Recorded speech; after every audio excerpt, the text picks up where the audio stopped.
Hello, everyone. I'm May from Black Mountain Faith, and today I would like to share my Bible summary from the readings of Psalms chapter 3 and chapter 4. So just stay tuned.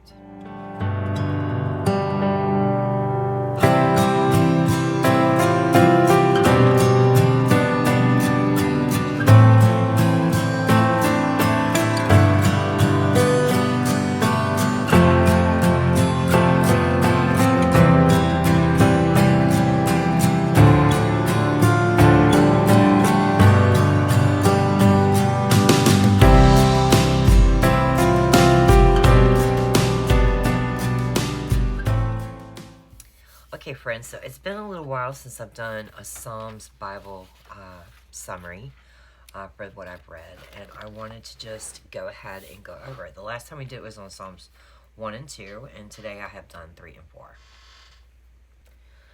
So I just used a sticker sheet that was in my Etsy shop, and I used this one right here that had the bunny on it. I don't even remember what I had named it. I think it's Faith Over Fear. And this was very fitting for Psalms 3 today. And it's kind of funny because when I designed the sticker sheet, I had no idea where I was going to use it, and I felt like this was a perfect place. So I just took a few of the stickers off. I took this big one here, here, and there, and then just a few butterflies. So let's get into Psalms chapter 3. It says it's the Psalm of David when he fled from Absalom, his son. Okay? It says, O Lord, how many are my foes? Many are rising against me. Many are saying of my soul, there is no salvation in him for God. Selah. Now, really quickly, Selah just basically means pause in Hebrew. It might have been when they inserted music, because most of these are set with music. Or it could just be that you need to reflect on what was just said. Okay, it says, but you, O Lord, are a shield about me, my glory, and the lifter of my head. I cried aloud to the Lord, and he answered me from his holy hill. I lay down and I slept. I woke again, for the Lord sustained me. I will not be afraid of many thousands of people who have set themselves against me all around. Arise, O Lord, save me, O my God, for you will strike all my enemies on the cheek. You break the teeth of the wicked. Salvation belongs to the Lord. Your blessing be upon your people. Okay, so this was like, okay, how do you go about figuring out what is the meat and potatoes of what we're needing to learn in Psalms 3 here? So I constantly go on to the Enduring Word, and I'll link it down below. I like that commentary on that website for the Psalms specifically. And so basically, this is what I learned from doing my commentary reading. It says that at the time of this psalm, David was in a great deal of trouble. His son Absalom rises up against David. And everybody who was friends or associates of David, because his son is looking like he's going to win this, rebellion against his father and take over the throne, they're kind of jumping ship from David. They remember David's past sins of when he slept with a woman outside of his marriage. They know that David has got some past sin. And he says his own son led what seemed to be a successful rebellion against him. Many of his friends joined with the ranks of those who troubled him. And we'll learn more about that, as they talk about it in 2 Samuel 15:13. And it says, just about everyone felt that David was beyond even God's help. Now, they didn't think that God was unable to help David. They felt like God was going to be unwilling to help David in this situation because of his past sin. And it says that they felt David's past sins were catching up with him. So even though he was forced out of Jerusalem by his son Absalom, we know that David knows that his son is not the one that will sit upon the holy hill, because because it's God's choice that David be there. It says this prayer this wasn't a prayer asking God to help. It's a strong declaration of fact. He knows that God's going to help him. He's not asking God to help him. He's like, I know you will. I know you're my shield. I know you've got my back. And it says, even though he was forced out of Jerusalem, it was David, not Absalom, that held the ground. And a blessing, even during all this pressure and turmoil, is knowing that he's able to go to sleep. Can you imagine you've got like the weight of the world on you? You're a king. Everyone's against you. You got to think of how many thousands of people are underneath of you. You know, not just your friends and your associates, your family and things like that, your kingly advisors in court. We're talking about even the people of your land in Jerusalem. There's thousands of people, and everyone seems to be against you and says, hey, God's not going to help you. You messed up too bad. He's not willing to help you. David is able to go to sleep, and he is thanking God. He says, I laid down and slept. In other words, none of these pressures were on his mind anymore, because he knew that he was so solid in his faith and his belief in God that he was able to have a good night's sleep. And he thanks God. He says, I woke again, for the Lord sustained me. How many times do we not even think about asking God to thank God for allowing us to wake up the next day? It's a blessing to wake up and see a new day. And this is how David found his glory in God. It says, God sustains us in sleep. He will sustain us in all our difficulties. So if he's taking care of us at night, we're completely unconscious. Think about that. Our heart still beats. Our brain still, sends out signals for our organs to do their jobs. Our heart rate's good, and we're going to wake up. He takes care of us when we're at our most vulnerable, when we're unconscious and sleeping. Why would we think God would not take care of us in our most difficult situations when we are awake? It says, though many said there was no help for him in God, David knew that God was his shield. No matter what was being said, no one could shake David's confidence in God or of God's love and help. He knew God was going to take care of him. And it says, God was more than David's protection. He was the one that put David on the higher ground, lifting his head and showing him glory. And this goes up to, he answered me from his holy hill. God is the one that made sure that David was the king. And he knows that that's where he's supposed to be. And it says, salvation belongs to the Lord. Your blessing be on your people. And I thought this was really cool what I read in commentary. It says, David knew it before it was written in Romans 8:31. For not only himself, where is it? If God is for us, who can be against us? And that was David's thinking here in the Old Testament, way before it was written in Romans. He knew that God is going to take care of you. And as long as God is taking care of you, it does not matter what his friends, his son Absalom, his advisors, anybody can jump ship that can go on the other side. He knows that if God is for him, then no one else can be against him. They can't hurt him. And it says, and your blessing be on your people. So see, even as David finishes his prayer here, he's not only praying for himself, but for God's people that are caught up in this situation. And I just thought that was pretty interesting. I would have never, without commentary, have learned all of this from Psalms 3. And I really wanted to do the reading today on camera to just, re-emphasize that commentary brings out deeper meaning in everything we do in the Bible. So even when we're reading these Psalms, excuse me, and they're not hitting, they're not clicking, commentary will definitely put it into its place. So I went into Psalms chapter 4 thinking we were going to be continuing this situation with Absalom rising up against David, but it's actually not. A lot of scholars have tried to put these two together, but it does seem that these are in different time frames and about different situations. So it says, answer me when I call, O God of my righteousness. You have given me relief when I was in distress. Be gracious to me and hear my prayer.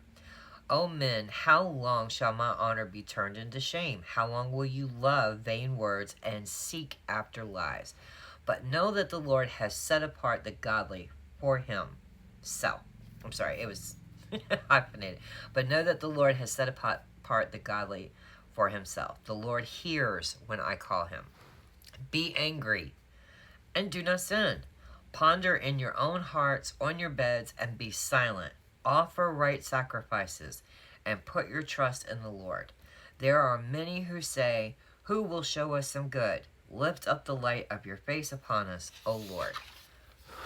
You have put more joy in my heart than they have when they bleh, you have put more joy in my heart than they have when their grain and wine abound. In peace I will both lie down and sleep, for you alone, O Lord, make me dwell in safety. And I was like, okay, he's talking about prayer here. So I went into the commentary, and sure enough, and y'all, I learned some stuff today. I did. So basically, it says often the power in prayer is lacking because we don't put passion in our prayer. And David was very passionate here in this prayer. And it's not that we don't, it's not that we need to persuade God with like emotional displays of how we're praying. That's not important to God. What's important to God is how deeply we care about the things that God cares about. And we need to show that in reverence when we're praying. And it says, David calls upon the fact that God makes him righteous, not David himself. David knows that his righteousness is not something from him. It's something definitely from God. And he uses that fact to point that out, that he knows that. He's telling God, I know I'm not the righteous one. You are the one that makes me righteous. And by doing this, he's asking God, he's saying, look, you helped me in the past, and I know because of that, you'll help me in the future. So, right here it says, O men, how long shall my honor be turned into shame? How long will you love vain words and seek after lies? So at this point, we know that in David's life, during this psalm right here that's being written, there are a lot of people talking smack about David. You know, they're like, oh, he has sinned so bad in the past, and he does this, and he does that. And he's just like, you know, his reputation is being attacked. It's just what it is. And it's very much like when Christ, it says, wicked men also tried to turn every glorious act of Jesus and his ministry into shame. And that's basically what they're doing here to David. Everything he does, they put a spin on it, and it's not being given the glory that it should. And they're attacking his character, making it seem like, you know, he's not worthy. And he says, it asks a valid question. Just how long will men keep acting ungodly before abandoning sin and deciding to be blessed instead? I mean, if you think about it, that's exactly what every single one of us as Christians, or even the non-believers, are battling with every day. Is how much longer will we allow the enemy, the devil, or sin in general in our life to be allowed to just continue without saying, hey, I'm stopping all this and I'm turning to God, and I just want to be blessed and glorified. That's all I want. I want the glory of God upon me, the righteousness of the word in my heart, in my daily actions and everything I do. It's like David is literally asking, how long is everyone going to keep doing this before they just stop and allow themselves to be blessed and have a stronger communion with God? It's very valid to ask that. It makes you really think about it. All right, so it does say down here, what do you call it? But know that the Lord has set apart the godly for himself. The Lord hears when I call him. And the commentary says why prayer will not be effective for you. And it gave you scripture verses to go in, you know, cross-reference and to learn a little bit more. And I had never thought about things like this. Like, how many times do we find ourselves praying and praying and praying, and we're like, we're getting nowhere. We're not getting an answer. We're not being shown anything. There may be reasons why. It says, why prayer may not be answered. Not abiding in Jesus. John 15:7. Unconfessed sin. James 5:16. Lying and deceitfulness. Psalms 17:1. Trusting in the length and form of prayer. There are ways that we need to pray, and I do not know all the ways we need to pray. And it has me thinking that I need to do a focused study on the power of prayer and how to pray and why to pray and why prayer may not be answered and why prayer will be answered. I need to really dive deep in this. I'm feeling that today. It says unbelief. Matthew 17:20 through 21. Failure to fast. Matthew 17:21. I have never fasted for the Lord, and I need to understand why I need to. A bad marriage relationship. That was interesting to me. 1 Peter 3:7. Let's see, is there any more? Lack of Bible reading and teaching. Proverbs 28:9. These are all the reasons that we may not receive answered prayer. We need to take stock of our spiritual inventory and where are we lacking? Where do we need to build it up? Do we need to build it up on unconfessed sin? Do we need to start unloading every single one of those unconfessed sins to God? Yes, God knows our sins, and we know that He does. So when we go to Him and we ask Him to forgive our sins in prayer, we feel like it's a blanketed response. We need to be more passionate like David is here in Psalms 4. We need to just disclose them. Just be like, I know you know, but I need to let you know that I know point for point where I have unconfessed sin. And then unbelief, we just need to look at all of these factors here, take spiritual inventory, and start setting it right. So the last little bit of notes I put here is that we can be angry, but we don't need to sin, okay? We can be angry about what's going on in our life. We're absolutely allowed, but that doesn't give us the right to go out and, commit more sin because we're just angry. We need to know the value of doing the religious things like sacrificing, fasting, confessing, our Bible readings and teachings. And that we also need to understand that by doing these in abundance, that doesn't replace our trust in God. But it puts gladness in our hearts even when all is going bad. God will show us the good. We need to find the safety and the solitude with God and not look for it in the other people in our lives. At the end of the day, we are the only one that stands before God on His throne. We are the only one that answers for everything He asks us. Did you do this? Where were you when I wanted you to do this?